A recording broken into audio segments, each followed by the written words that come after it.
Saat mendengar kata hari kiamat, maka yang ada di benak kita adalah sebuah kehancuran bumi dengan segala isinya. Pada saat itu, manusia seperti anai-anai yang bertebaran dan segala yang hidup di dunia akan mati.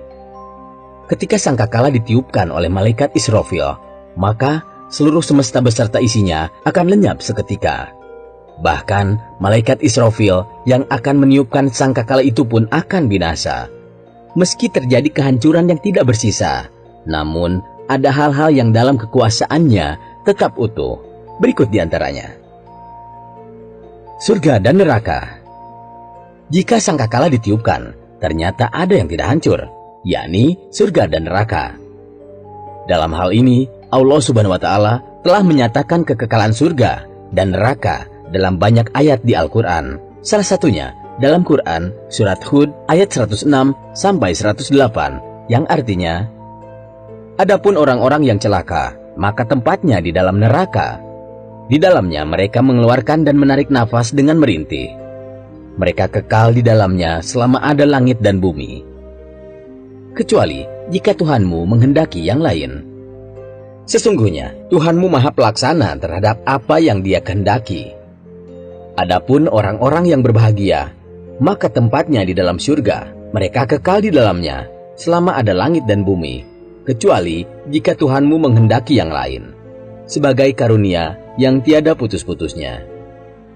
Maksud dari ayat tersebut adalah tersirat bahwa surga dan neraka itu kekal, tidak akan binasa, serta tidak akan ditetapkan kematian kepada keduanya. Aras atau singgasana Allah Subhanahu wa Ta'ala. Selanjutnya yang tidak akan hancur adalah aras Allah Subhanahu wa Ta'ala, di mana aras ini adalah singgasana Allah Subhanahu wa Ta'ala. Hal ini diungkapkan dalam firman-Nya yang berarti, dan mereka berkata, segala puji bagi Allah yang telah memenuhi janjinya kepada kami dan telah memberikan tempat ini, yaitu surga, kepada kami, sedang kami diperkenankan menempati surga di mana saja yang kami kehendaki. Maka surga itulah sebaik-baiknya balasan bagi orang-orang yang beramal. Dan engkau Muhammad akan melihat malaikat-malaikat melingkar di sekeliling aras, bertasbih sambil memuji Tuhannya. Lalu diberikan keputusan di antara hamba-hamba Allah secara adil dan dikatakan, segala puji bagi Allah, Tuhan semesta alam. Quran surat Az-Zumar ayat 74 sampai 75. Lauhul Mahfuz. Jika singgasana Allah tidak akan hancur, maka sama halnya dengan Lauhul Mahfuz, di mana ini adalah kitab tempat Allah untuk menuliskan segala catatan alam semesta.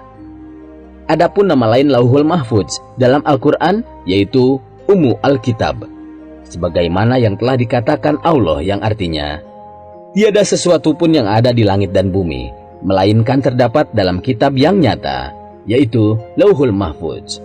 Quran surat An-Naml ayat 75. Maka dari itu, Lauhul Mahfuz pun tidak akan hancur berdasarkan ijma ulama.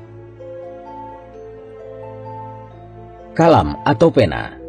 Kalam atau pena ternyata juga termasuk ciptaan Allah Subhanahu wa Ta'ala yang tidak akan hancur ketika sangkakala ditiupkan. Menurut beberapa ulama, kalam atau pena merupakan makhluk yang pertama diciptakan oleh Allah Subhanahu wa Ta'ala. Sebagaimana sabda Rasulullah Shallallahu Alaihi Wasallam yang artinya, sesungguhnya makhluk yang pertama kali Allah ciptakan adalah Al-Qalam. Kemudian Allah berfirman kepadanya, tulislah. Kemudian Al-Qalam berkata, wahai Rabbku, apa yang akan aku tulis? Kemudian Allah berfirman, tulislah takdir segala sesuatu sampai datang hari kiamat. Hadis riwayat Abu Dawud. Tulang ekor. Selain itu, meskipun tiupan sangkakala itu dapat menghancurkan manusia, tapi ternyata sangkakala tidak bisa menghancurkan tulang ekor manusia. Tiada bagian dari tubuh manusia kecuali akan hancur dimakan tanah, kecuali satu tulang, yaitu tulang ekor. Darinya manusia dibangkitkan kembali pada hari kiamat. Hadis riwayat Bukhari. Ruh, dan yang terakhir adalah ruh.